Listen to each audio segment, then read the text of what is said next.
Yo, yo, yo. So, back in 2013, I had the pleasure of interviewing Conor McGregor after his Max Holloway bout. Now, in this never before seen interview, you're going to see Conor McGregor explain his route through the UFC's Featherweight division, and you're going to see him predict the month and year that he beats Jose Aldo. Now, we're going into UFC 264, a trilogy fight against Dustin Poirier. If this is the Conor McGregor that you think you're going to see this Saturday night, let me know in the comments. Enjoy. What's up, man? How are you? Alright. Jay, yeah? Nice to meet you, my friend. Good to see you, brother. So, how's it feel to be back in Ireland after so long? So long. Yeah, it feels so good, you know what I mean? I'm an Irish man through and through. I'm proud of where I'm from, I'm proud of my heritage, and to go from the fight to getting word of the injury and then having to be fucking, you know, I was supposed to stay another couple of days and then come home to my friends, come home to my family, celebrate the win, blow some money on some shit, you know what I mean? Then I get shipped to LA. You know, so it's been lonely, it's been tough. It's always good to be home. That cold air, that cold damp air, everyone whinges about it every day. Everyone talks shit about it. When you're away from it for so long, for a while, not even so long, but when you're away from it for a while, you miss it. You know what I mean? When I stepped off, I felt that chilly air. It felt good to me, it felt fresh. Yeah. Just back home again. Back home, beautiful Ireland. So, tell us about Boston. Like, that has to be surreal. Like, you came from like a lad in Crumlin, you fought in the Helix. Yeah. To go to Boston and fight and walk out in front of so many Irish people. Yeah. Tell me what that's about, that experience. I mean, it is enough. I will forever take all these throughout this career. And this is only the start. I'm not finished. I'm nowhere near. I'm only getting started. Yeah. This story's only just beginning. But like coming up and each contest and each thing that's been happening to me, I'm literally blown away by what's going on. Even back in the Cage Wars day when I was selling out the Helix, that to me was special. I was saying, wow, people are coming here to see me in the Helix, and this kind of cult following is happening. There's some die-hard fans of this game, and in this nation, there's some die-hard fans for me that are supporting me, and it is surreal to me. Sometimes I literally have to step back and fucking pinch myself. I don't know what's going on. I mean, but walking out to Boston and seeing all these Irish flags, seeing all these Americans that probably have never stepped foot on our nation, to see all these people that are so proud of their heritage. And Leprechauns, of course, were there, you know what I mean? But to see these people that are proud of their fucking heritage and proud of Ireland, that fills me with pride, you know what I mean? There's nothing else for me but fill me with pride, and it honestly felt like I was walking out at home there, you know what I mean? So, the fight went well. And you couldn't tell, 3 rounds, you couldn't tell you were injured. Yeah. You know, you displayed, like, you showed all different aspects of your game. To get that news of the injury, like, what was the mood like in SPG? Like, well, I wasn't here, I was away, so when I got because they wanted me to stay out there until a couple of days to get the MRI, because you can't get it straight away, because it will give a false read, because the swelling is gone, you know. I could have got an X-ray there and then, or an MRI, and then it would have been, I wouldn't have got the correct read, I wouldn't have been knowing what was going on, so I had to wait out there a couple of days, let the swelling go down a little bit, and then get the X-ray. So I was away. But when I got the news, it was devastating to me. You know what I mean? Anyone involved in combat sport knows the severity of an ACL injury, you know, or a knee injury. It's big. It's a big deal. I was already calling everyone else out. I was saying, I want to fight you, and you in that order. You know what I mean? And I had let it be known that I wanted to fight him, and him in that order. Yeah. So to hear that news, and I found it on Twitter. I went on to where Dana White had tweeted something from Fox Sports. Breaking news: McGregor out for 10 months, and I'm looking at the thing saying, "What the fuck?" Then I rings him, and he says, "Yeah, we got news. It's an MCL, torn ACL, torn MCL, torn fucking this, torn that, a load of torn CLs." But basically, when it got closer though, it was just the ACL. So it's not too bad. It's not going to be 10 months. It's going to be 6 months. I'm over the 2 months. Time is flying. I'm enjoying life. You know what I mean? I'm floating around.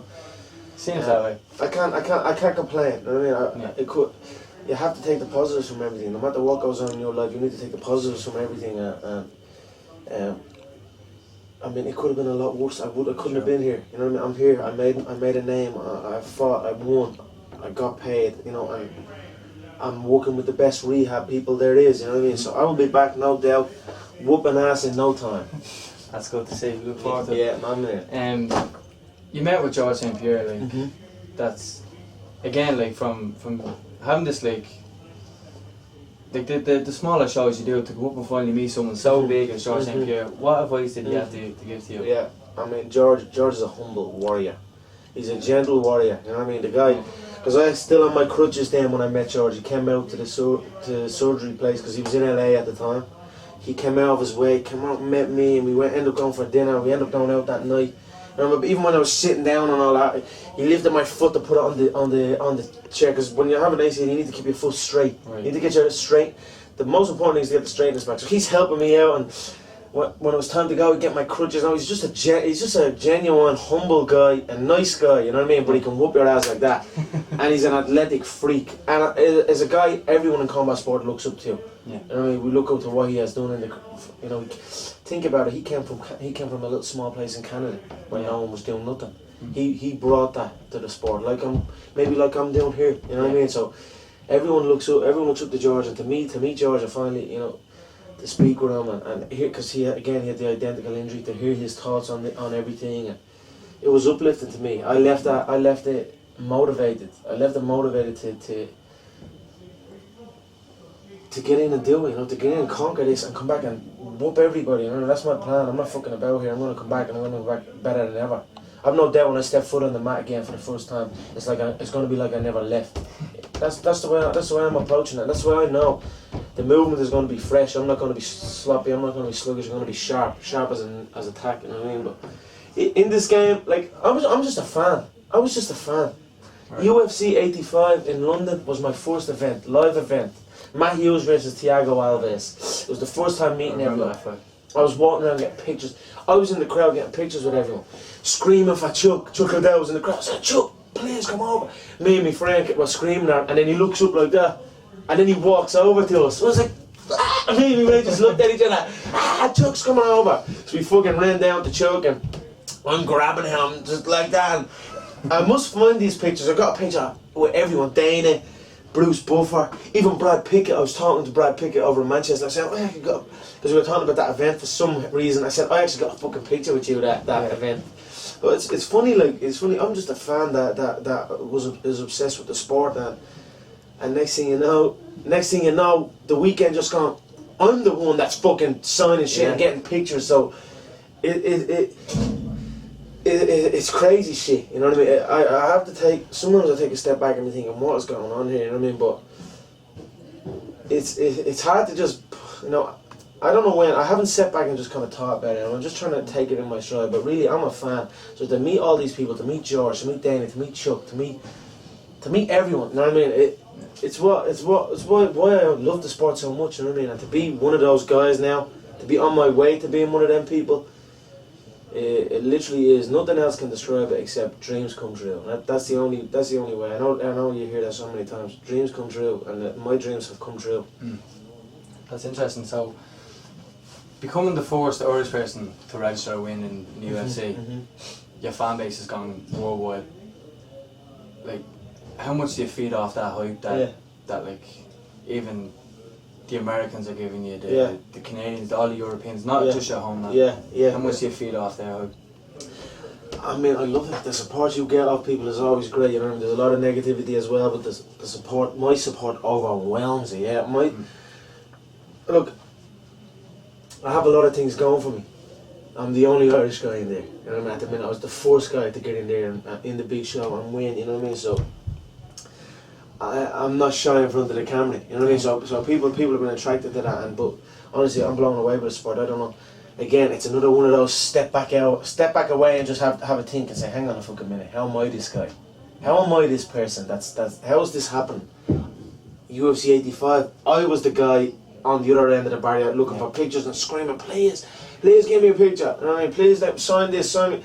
You know what I mean? But it blows me away, and I'm just going to keep using it and keep. What I like to think, you know, a lot of people say, I'm going to prove you wrong. I'm going to prove this person wrong. You know, you hear that a lot. Yeah. People say that. I'm not looking to prove anyone wrong. I'm looking to prove people right. Prove the people that believe in me, and prove the people that know that know what I'm capable of, and know that I'm going to win that belt. Prove them right. You know what I mean? I'm not trying to prove no one wrong. If people don't support me, don't. I just don't dwell on them, and eventually they will just disappear. I'm gonna prove people right, prove my support correct, and silence everyone else. I'm gonna go forward to that. Yeah. So, we'll talk about your buddy Diego Sanchez. Right. Wow, your first interview, you're going You might as yeah, well, no man, you take the bull by the motherfucking horns, yeah? That's the plan. Yeah. So, How are you feeling anyway, your first one? A little bit nervous, yeah, that's alright, that's doesn't good. get any bigger. Yeah, that's good.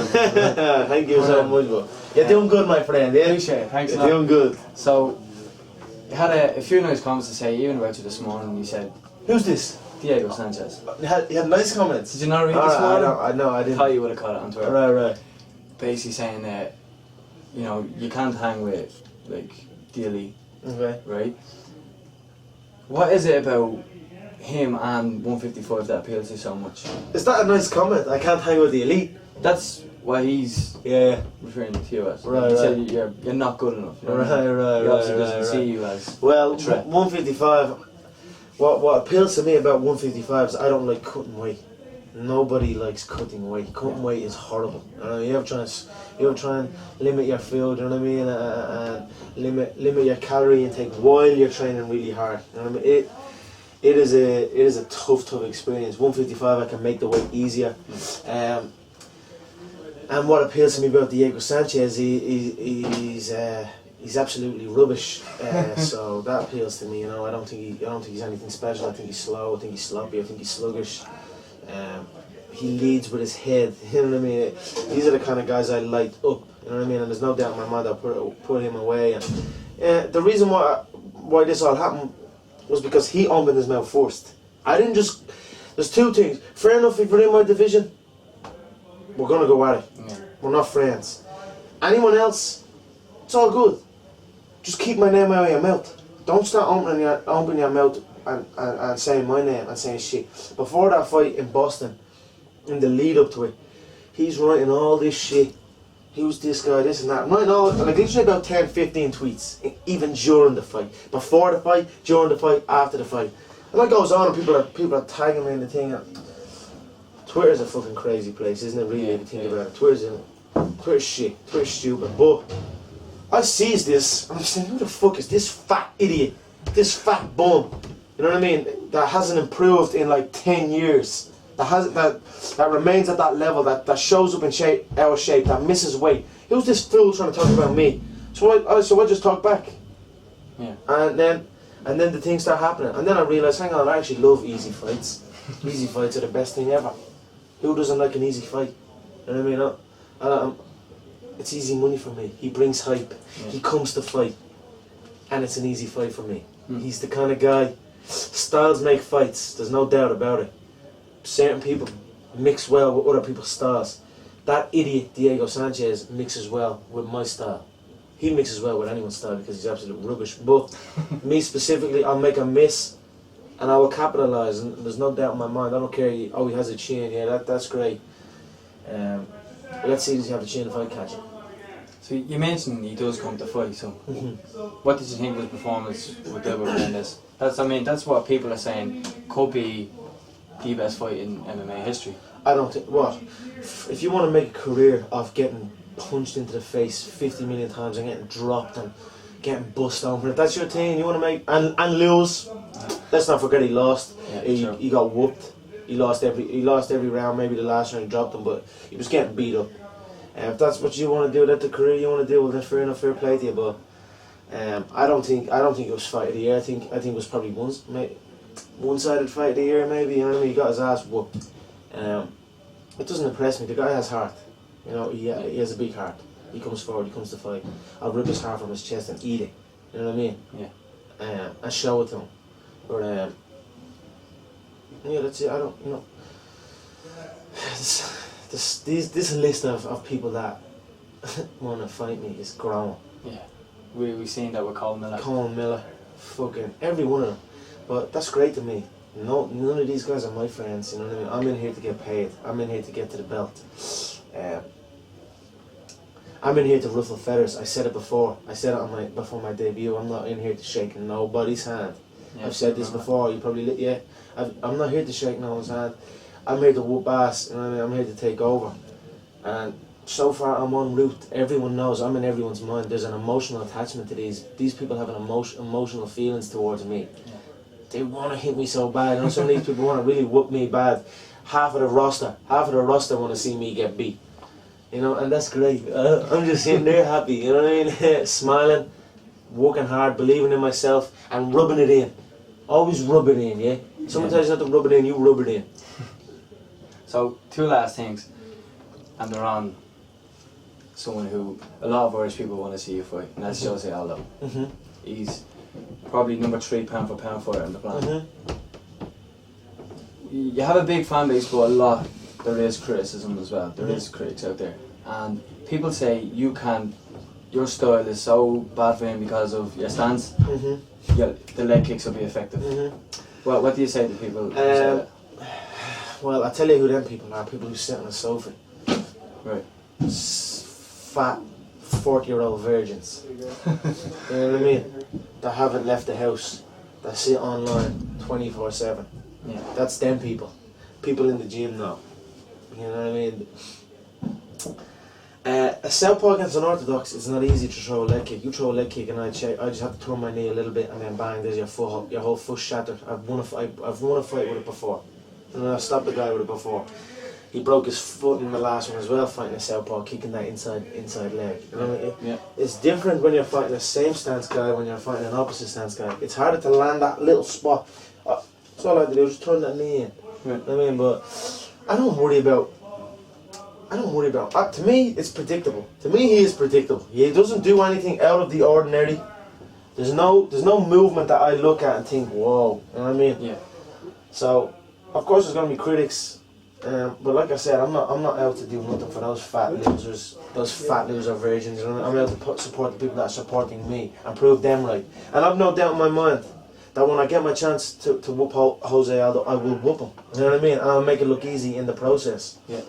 So, he's number 3 pound for pound. I believe I'm number 1. So do a lot of people. The tweet you put out, Jose Aldo didn't want any trouble. Yeah. That was interesting. Nice title around your shoulder. So, yeah. when will we officially see Conor McGregor be UFC Featherweight champion? In your mind. I tell you, in my mind, you're seeing it right now. In my mind, you're seeing it right now. Well, when will Dana put that strap around your waist? Who knows? I'm just going to show and keep whooping ass. You know what I mean? I'll be fighting April, May. March, April, May, I'll have a fight. And I believe I'm shining on every one of these people. I'm stealing everyone. I'm stealing everyone's... No one cares about no one else in the division. The champion, maybe 1 or 2 more, and then me. I'm going to skip the queue. What we do over here is skip the queue. We're the best at it. You know what I mean? And I'm just going to skip the queue right to the top. So I have no doubt in my mind. I come back March, April, May, whoop somebody, which I will. January or July, August, I believe they're coming back to Dublin. Yeah. Whoop someone then as well. And then I wouldn't be surprised. I wouldn't be surprised with the way things are going, the hype I'm generating, and the headlines that I'm getting, and the performances I'm going to put in. Yeah. That I get that title shot after them 2 fights. I wouldn't be surprised. Win May, win July, title shot in the next one. So, what year is that? 2015. 2015 I'm the world champion. There's no doubt. 2013. What date is it right now? 29th of October. 29th of October, I'm the world champion already, you know what I'm saying? 29th of October 2013, I'm the world champ. 2015, everyone else will see it. Yeah. Everyone else will see what I already see. Yeah. Look forward to Conor McGregor. Man, really nice. Appreciate it. Yeah, no, I really appreciate it. I really appreciate the support, man. It's really nice to meet you. And we will talk again. Yeah, 100%. Keep in touch, we will talk again. Definitely. Continue to support. Man, thank you so much. Thanks so much. Thank you so much.